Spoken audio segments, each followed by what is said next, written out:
ज्यादा जरूरी है मेरे अजीज। पहली बार हमारे चैनल पर आए हो तो हमें फॉलो इस नियत से कर ले कि यहाँ पर आपको अच्छे और सच्चे पैगाम मिलते रहेंगे। जागो मुसलमानों जागो। देख लो जरा इस वीडियो को कि मस्जिद के इमाम के साथ में इन मुक्तदियों ने क्या किया है। बीवी के ऑपरेशन पर इमाम साहब ने 5,000 रुपए मांग लिए सदर साहब से, तनख्वाह से ज्यादा एक्स्ट्रा। अल्लाह। बीवी के डिलीवरी हुई है, इमाम साहब ने फोन पे कहा कि सदर साहब मुझे 5,000 रुपए की सख्त जरूरत है, आप मुझे दे दें। तो इमाम साहब ने जब इतना कहा तो सदर साहब के तेवर ये थे कि तुम्हारा यही नटेरा, यही ड्रामा रहता है, आकर आप अपना हिसाब कर लीजिए। इमाम साहब ऑपरेशन कराने हॉस्पिटल बीवी को ले गए थे। नमाज पढ़ाने के लिए मेरे पास ही फोन आया था।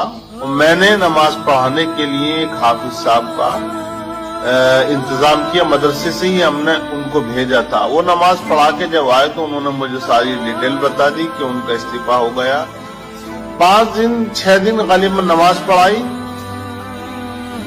बीवी का ऑपरेशन हुआ तो इमाम साहब की खैरियत के लिए कोई नहीं गया, इमाम साहब का इस्तीफा कर दिया। आप मुझे बताइए इमाम साहब के दिल पे क्या गुजरेगी। चलिए आपको हटाना भी था, एक बार को मैं मान लेता हूँ, हो सकता पहले ही कोई मामला हो, उस बात को भी हम सामने रख सकते हैं। अगर इख्तलाफी कोई मामला था तो ऐसे मौके पर नहीं करना चाहिए यार। ऐसे मौके पर जबकि इमाम साहब को बड़ी पैसों की सख्त जरूरत थी, ऑपरेशन। आप जानते हैं ये तनख्वाहों का रोना क्यों रोया जा रहा है। लोग तो कहते हैं कि इमामों के अब मुंह बड़े हो गए, पेट बड़े हो गए। जिंदगी कट जाती है यार, जिंदगी को आप काट लेंगे। 15,000 रुपए में वाकई आपकी गुजर अच्छी हो जाएगी। ये एक अलग बात है कि आप अपने बच्चों को हाई लेवल के स्कूल में ना पढ़ाएं, मीडियम स्कूल में आप पढ़ाकर अपने बच्चों की जिंदगी काट सकते हैं। लेकिन जब जिंदगी में ऐसे मौके आते हैं, ऐसे हादसे होते हैं, ऑपरेशन का मामला हो, बीमारी का मामला हो, तब याद आता है कि तनख्वाह ज्यादा होनी चाहिए।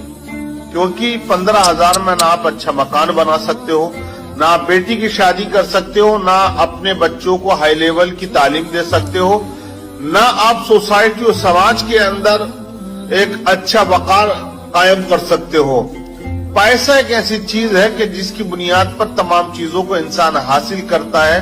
इसलिए आज पैसे के चक्कर में लोग हलाल और हराम नहीं देखते।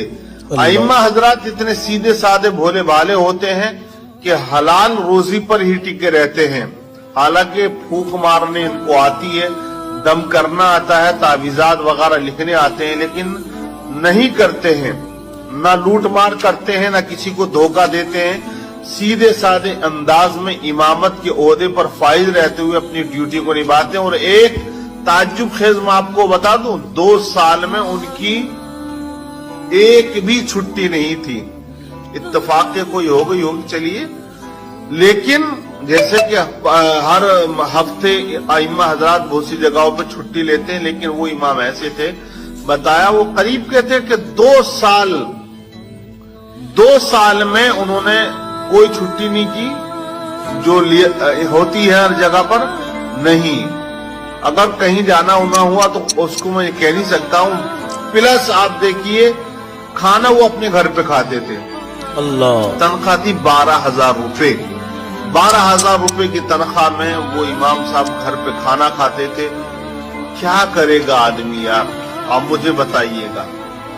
तो आज हम रोना रोते हैं ना और कहते हैं हजरत दुआ कर दें, दुआ कर दें। दुआ नहीं करवाई जाती है, दुआ निकलवानी चाहिए दिल से।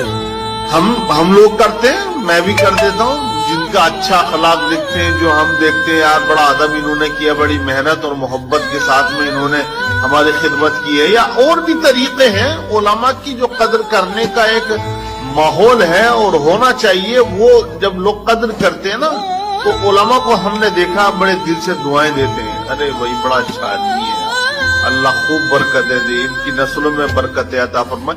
तो दुआएं निकलवानी पड़ती हैं।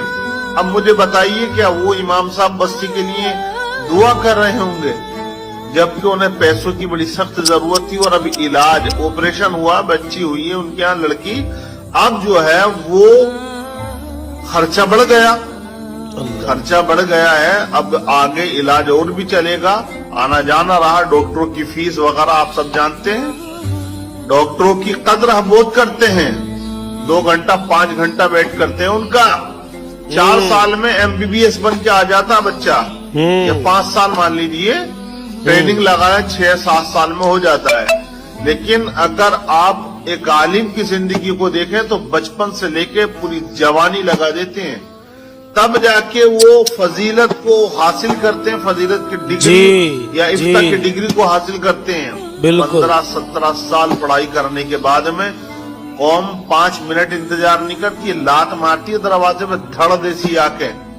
सो कैसे रहे इमाम साहब, सो कैसे रहे मदरसी साहब, सो कैसे रहे मौलवी साहब। तो आप मुझे बताएं क्या होगा।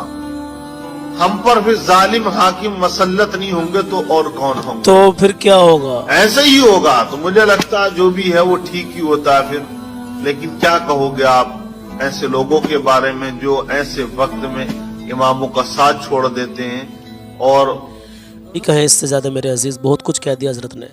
मैं एक बात आपसे बता दूं, आज अगर किसी आपके महल्ले में मस्जिद है, आपके एक कमेटी है, सबको बिठाइए, मशवरा कीजिए, किसी एक के घर से पैसे नहीं जाते मेरे अजीज़। आप महीने में इमाम के लिए 100 रुपये इकट्ठा करते हैं ना, 200 कर लीजिए, पूरा एक महीना 30 दिन कमाते हैं आप। 30 दिन कमाने के बाद में एक दिन की कमाई अगर आप मजदूरी भी करते हैं तो कम से कम 500 रुपये तो कमाते होंगे भाई। तो क्या एक दिन की मजदूरी हम 200 रुपये या 300 रुपये इमाम साहब के लिए महीने में नहीं निकाल सकते? एक घर से जो 50-100 रुपये महीने में इमाम के लिए निकलते हैं, अगर 250-300 रुपये निकलने लगे तो 20 से 25 हज़ार की इमाम की तनख्वाह हो जाएगी। और 20 से 25 हज़ार रुपये क्या है? ये 20-25 हज़ार भी क्या है मेरे अजीज़?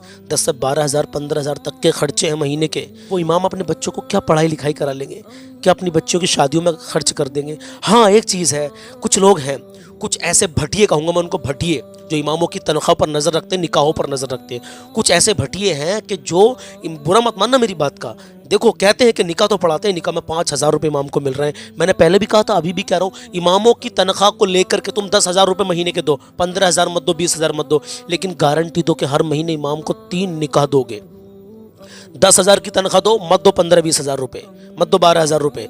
आप ओनली इमाम को 10,000 रुपये की तनख्वाह दो, लेकिन महीने में 3 निकाह करवाओ, कहीं से भी करवाओ, ये आपकी जिम्मेदारी है। जो लोग इमाम के निकाह के पैसों पर नज़र रखते हैं, ये मेरा उन लोगों से कहना है, दिल पर हाथ रखें, अपने गिरेबान में झांकें, और मैं भी अपने गिरेबान में झांकूँ। मैं कोई इमाम नहीं हूँ, मैं कोई आलिम भी नहीं हूँ, मैं मगर उलमा की सोहबत में रहकर यहाँ तक पहुँचा हूँ। अल्हम्दुलिल्लाह, इनकी कदर कर लो, इनकी सोहबत में रहोगे तो ज़िंदगी में अच्छा सिला मिलेगा। मैं जीता जागता एक नमूना आपके सामने बैठा हूँ। मेरी ज़िंदगी पहले ऐसी थी कि अगर आप मेरी ज़िंदगी पर गौर व फिक्र करेंगे तो आपको ताज्जुब होगा मेरे अज़ीज़ों। उलमा इकराम की सोहबत में रहकर ही आज मैं यहाँ तक पहुँचा हूँ। ये दाढ़ी मैंने लॉकडाउन में इसकी नियत की थी, पहले मेरी दाढ़ी भी नहीं थी मेरे अज़ीज़। आज लोग मुझे आलिम समझते हैं, बेशक मैं उलमा के साथ रहकर यहाँ तक पहुँचा हूँ। मैं आलिम नहीं हूँ मेरे अज़ीज़ों, लेकिन उलमा की सोहबत का इतना अच्छा सिला अल्लाह ने मुझे दिया है कि आज पूरी दुनिया में अल्हम्दुलिल्लाह सुम्मा अल्हम्दुलिल्लाह, मैं सिर्फ ही तारीफ़ की बात नहीं है, उलमा की कद्र करने का अंजाम मैं आपको बता रहा हूँ। पूरी दुनिया में, पूरे हिंदुस्तान में नहीं और देशों में भी अल्हम्दुलिल्लाह इस फ़कीर को जाना और पहचाना जा रहा है। किस लिए? बस कि मैंने उलमा की कद्र की है, मैंने उलमा की इज़्ज़त की है। अल्हम्दुलिल्लाह, मेरा अल्लाह जानता है या मैं जानता हूँ, मैं आपको क्यों बता रहा हूँ ये बात, आप उलमा की कद्र कर लें मेरे अज़ीज़ों। आपकी मस्जिद में इमाम की तनख्वाह अगर 10 से 12 हज़ार रुपये है, आज ही कमेटी को बिठाइए और कहिए कि मेरे दोस्तों, मेरे अज़ीज़ों, मेरे प्यारों, इमाम की तनख्वाह ये बहुत कम है। आप ज़रा गौर व फिक्र करें, आप पढ़ाई लिखाई करने जा रहे हैं, 4 साल में आपने डिग्री हासिल कर ली, हज़रत ने बताया पूरी जवानी गुजर जाती है इन लोगों की एक आलिम बनने में, और फिर उस आलिम को मस्जिद से 10 से 12-15 हज़ार रुपये मिलते हैं। सोचिए ज़रा मेरे अज़ीज़ों। आप एक बात पर और गौर व फिक्र करें, आप मेहनत मजदूरी करते हैं, सुबह जाते हैं 10 बजे या 8 बजे और शाम को 6 बजे अपने घर पर आप लोग आ जाते हैं मेरे अज़ीज़। बात लंबी हो गई लेकिन काम की है, सुन के जाना। आप घर पर अपने आ जाते हैं, इमाम 24 घंटे मस्जिद के अंदर है। 8 दिन में अपने बच्चों के पास, अपनी बीवी बच्चों के पास 8 दिन में इमाम जाता है, कम से कम 8 दिन। 8वें दिन जाता है, 7 दिन वो मस्जिद में गुजारता है। कि उसके छोटे छोटे बच्चे नहीं है कि आप सुबह जाते हैं अपने बच्चों का चेहरा देखने के लिए बेताब हो जाते हैं आप कि इमाम के बच्चे नहीं है, वो 8 दिन में एक बार अपने बच्चों की सूरत देखता है। कुछ मस्जिदों में, कुछ मसाजिदों में ऐसे हालात बना रखे हैं, अगर इमाम पास गाँव का भी है, यहाँ पर हमारा ये मस्जिद है और दूसरे गाँव 1 किलोमीटर पर इमाम साहब का घर है, तो वो नमाज़ पढ़ा कर चले जाते हैं, बच्चों की सूरत देख कर आ जाते हैं, घर के माहौल मतलब जायज़ा लेकर के आ जाते हैं, तो उस पर भी कुछ लोगों को तकलीफ़ होती है। जबकि होना ये चाहिए, शहर के अंदर बहुत ज़्यादा सहूलत है इमाम को लेकर मेरे अजीजों। होना ये चाहिए कि आपको नमाज में सिर्फ जमात के साथ नमाज अदा करनी है, आपको